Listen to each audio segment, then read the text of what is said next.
Aaron, first interview of the 25-26 season. Welcome. Thank you. Thanks for having me. Before we get on to talking about this season, everything like that, it'd probably be rude not to talk about what happened at the end of last season. So 2 cup finals for the Spartans. Excellent, yeah. Yeah, obviously it was a great day for us, and it was a great occasion for the club.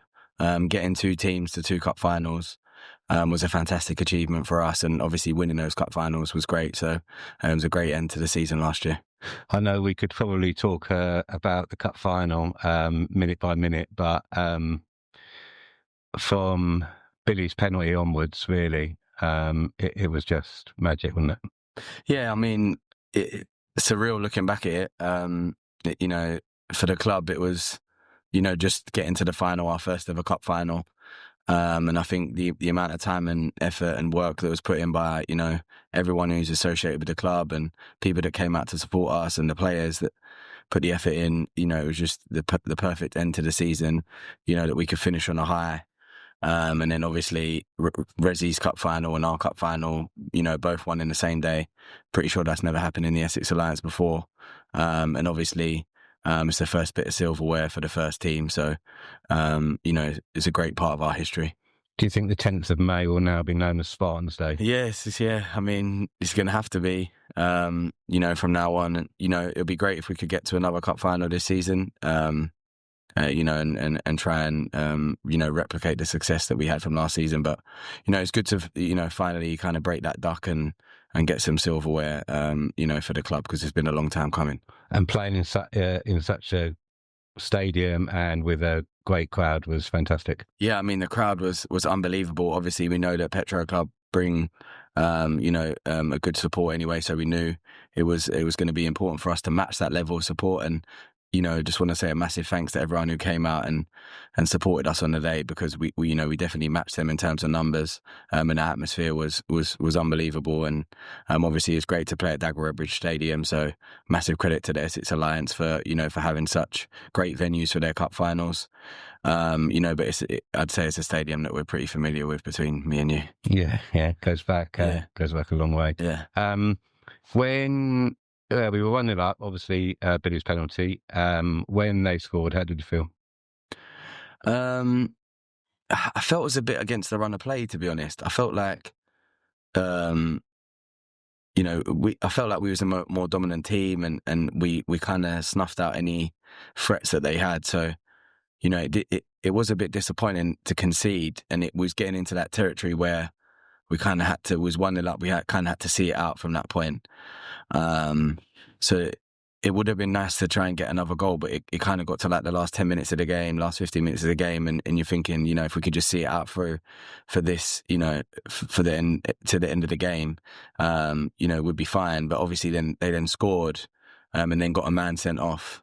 So again, the momentum swung back towards us, but it became a bit of a back and forth game at that point. Naturally, when we've conceded that point is disappointing for us, but, managed to get them on penalties, so that was important. So coming on to the penalties, was there ever a chance of you taking one? I haven't taken one for a long time. I tried to pass the responsibility onto the players, and I felt really confident with the 5 people that put themselves forward. I wasn't too fussed about taking a penalty. I was really happy with the 5 people that we chose, and obviously it worked out, so it was a good decision in the end. And a big penalty at the end for Ryan. Yeah, a lot of pressure. Ryan's been in that scenario plenty of times before. He's a confident penalty taker, and that's the thing that I was most happy with. All our penalty takers were confident, and we actually lost the Petro Club on penalties in a cup earlier on in the season, so it was even better. To get them back on penalties, in a cup final. So, obviously added to the tension, it added to the drama, but, it made it that little bit more epic than winning it in 90 minutes. And scenes at the end when Ryan's penalty went in, unbelievable. Yeah, unbelievable scenes. There was limbs and bodies flying everywhere, which is, everything you want to see. Felt sorry for Ryan, who was buried at the bottom of it, but, obviously all the fans started coming on the pitch, and, the celebrations, That's just were epic. happening there behind you. Yeah. So, yeah, I don't even think I made it to the bundle. I think I just dropped to my knees and was just celebrating, and then just sort of caught everyone who I could after that. But yeah, it is a bit of a blur, but obviously it's great that we're capturing the footage and other people capturing the footage, that you can sort of relive those moments. But yeah, it was, what a day. And really nice to be sitting next to some major silverware. Yeah, of course. As I said, history for the club, and the fact that the reserves and the first team did it on the same day as well just made it even more special. And so, massive credit to the reserves. And, obviously the first team for delivering on the day. Okay, so the realms of history for the Spartans will have 2 trophies in it. So let's look forward to the 2025-26 season. What's your thoughts on that so far? I think it's going to be a really tough season, as it is every year in the Essex Alliance. There's some really strong teams. There's some really strong teams that have come up and been promoted, and there's teams that were promoted from last season who will have strengthened in the off season, and have a little bit more about the understanding of Step 7 and the requirements of Step 7. So one of the things about our league is that anyone can beat anyone on their day. So to be the best team, you've got to be the most consistent team. And hopefully we can be more consistent this season than we were last season. And leavers from last season, had a few? Yeah, we've got a few. We had to bring in a new keeper because Dino's moved on. We've got Tom Gallagher, who's still currently with us at the moment, but he's going to be back to uni this year. So unfortunately unable to play, but hopefully he'll be back for us. But he's still signed on, but I'm not sure how much usage we're going to have of him. We've also lost Harry Goodwin and James Hanley, which is disappointing because obviously they were rocks at the back for us last year. But we've managed to bring in 2 new centre halves, which is also great. And obviously Mazzy, who was semi-retired last year anyway, but sort of came out of retirement due to a few injuries and helped us at the back end of last season, then obviously played in the cup final. But I think he's fully retired now. So, we've had a few departures, but we've managed to bring in some new blood. So that's always important at this stage of the season. Never say never with Mazzy. Yeah, never say never with Mazzy. Yeah. I'm sure we'll be able to. If we get to another cup final, we might be able to bring him back out of retirement. We have to remember the rules though this year. Yeah. He's already signed, so it'll be good. Yeah. So talk to us about the new players that have come in. Yeah, so we've got some really good new players. As I said, we've got 2 centre backs and a new keeper. So that's great. We've got Jacob, the keeper, and Mitchell and George coming in at centre half, which gives us a lot more depth, which is what we need. We have got 2 new young lads who have come in, Tariq, who plays left back, and Javan, who plays in midfield, who have shown a lot of talent, a lot of promise. I think they can both go on and play higher, to be honest. So I think this will kind of be a good season for them to get used to men's football. We've also brought in a new centre mid, Dara. He's give us some more depth in the middle of the pitch as well. And although technically not a new signing, we've got Brandon back for this season after some really bad injury problems from last season. So that's great. We've also brought in another midfielder, a guy called Darren, who also brings us a lot of attacking threat. And Richmond, who we've also signed, who plays at fullback as well. So hopefully I haven't missed anyone, but we've brought in quite a few new players, that have strengthened us in areas that we really need it. So almost a new back five, Aaron.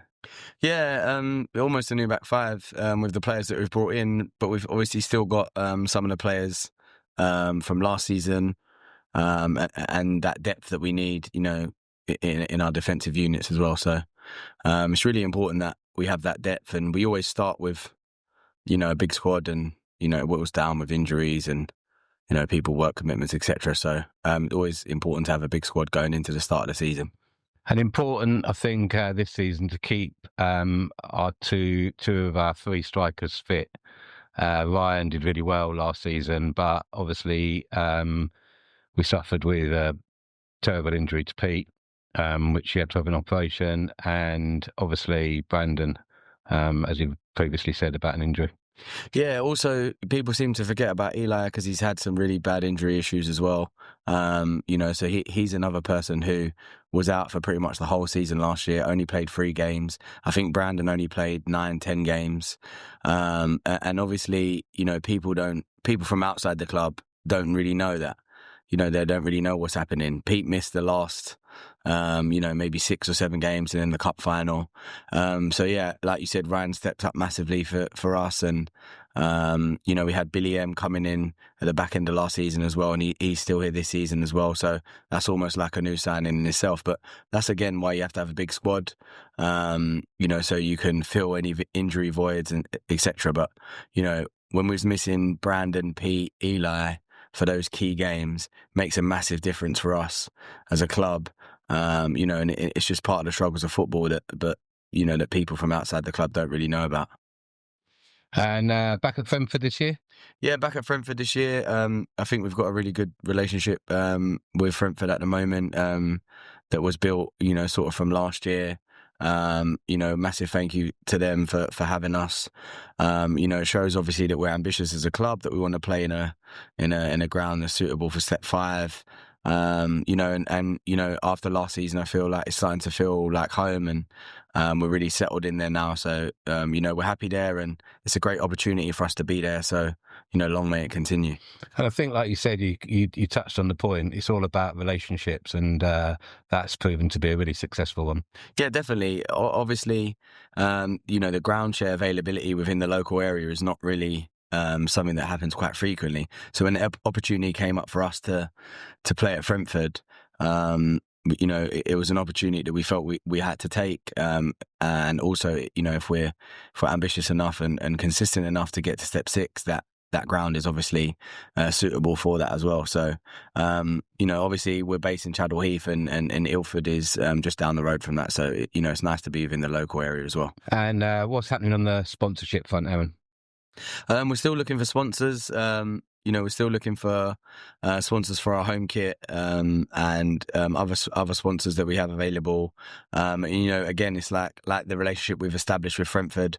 We're looking to establish those relationships with local businesses, or people that are interested in football that want to be part of the club, to try and build those partnerships between us and them. And obviously, for a grassroots club, we need sponsors to be able to run. We're really grateful for the sponsors that we do currently have. But yeah, we're always looking for new sponsors and people that want to get involved in the club and will be willing to help us out. So, hopefully we get some sponsorships in between now and the first few weeks of the season. And I always think with sponsorship, and I'm not an accountant by any stretch of any imagination, but a lot of the money paid out on sponsorship can be written off by businesses, can't it? Yeah, I believe so. I think obviously as a business as well, it's about being ambitious and also, depending on, what your type of business is, you can obviously establish that relationship with the club. And obviously as a club, we've got sort of 50 players across 2 teams. So that's, sort of good exposure for any business. And we've got a decent social media presence as well. So we feel like as a club, we've got a lot to offer businesses, and hopefully there's some businesses out there that would be interested in working with us. And finally, to cap off, what's your thoughts on the strength of the league and what our ambitions are for this season? I think the standard of the league as a whole, in general, is getting stronger. There's more teams, in the divisions below, and they're producing better teams that are coming up. I also think that obviously the longer the alliance is going on, more teams want to get to Step 7, as they know it's a feeder league, and their feeder leagues into Step 6, and clubs are getting more ambitious. I've been told, and obviously you hear stuff from other people, but there's even teams that are paying players at Step 7. So it's really difficult to compete with teams that are doing that. But it just shows that the strength of the league and the strength of the players in the league, and also you also get a lot of dual signings from higher leagues dropping down and playing in Step 7. So again, you never really know what kind of team you're going to come up against. We try to stick to, keeping with the same settled squad and, not bringing in players from a higher level. We want to work with the players that we've got. We want to make them coachable. We want to try and improve as a team collectively. And we really want to have that good, close, tight-knit bunch of players that are, sticking together week in and week out.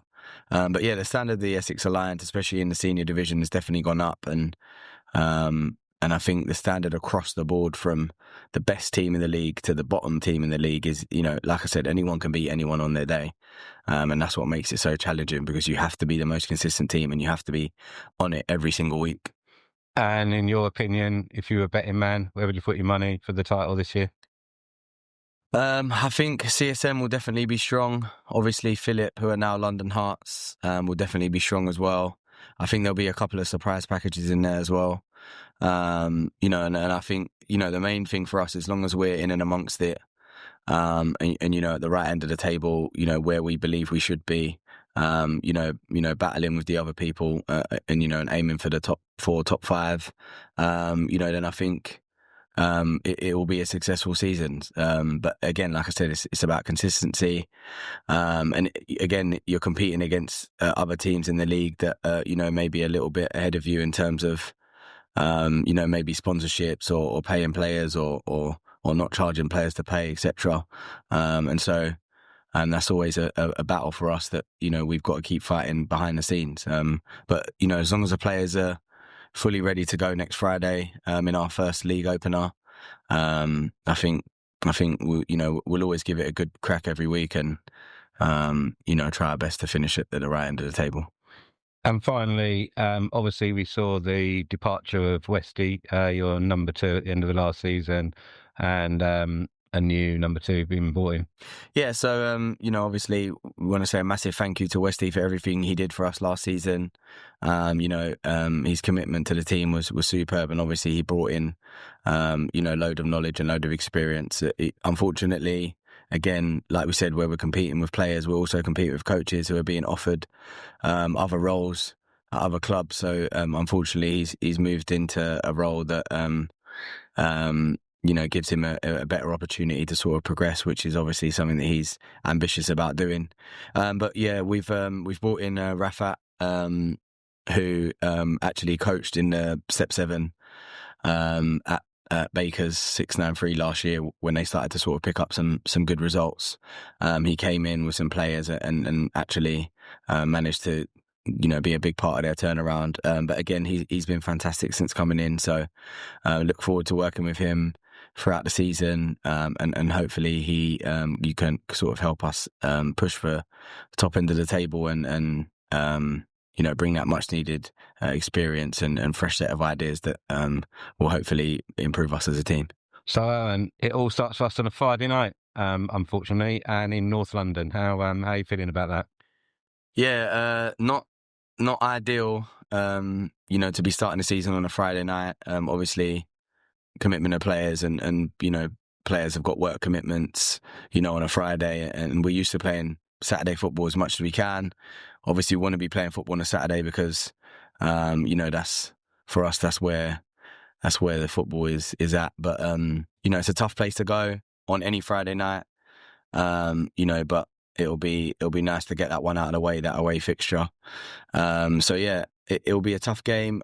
I'm hearing that they're a kind of reform team because obviously they've gone from being a 23s to a reserve side, and the thing with Haringey Borough is that obviously their first team plays at a decent standard, and so those players that are playing in their reserves or under 23s are always trying to push in for first team football.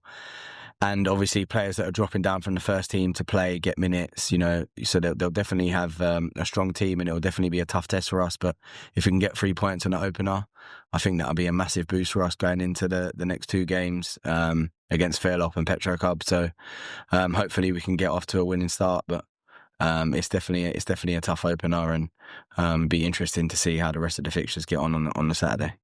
And having Petrol Club so early in the season after the cup final, probably be an interesting game. Yeah, it's always an interesting game against Petro Club. They're a fantastic team, and they're a very passionate team. I'm sure they'll want to get one over on us for the cup final, but again, we'll take each game as it comes. We won't get ahead of ourselves, and it's important that all eyes are on Friday night, and we just focus on that game for the time being. Okay. All it leaves me to say, Aaron, is to wish you all the best and the squad for the new season. And thank you very much for your time. Thank you.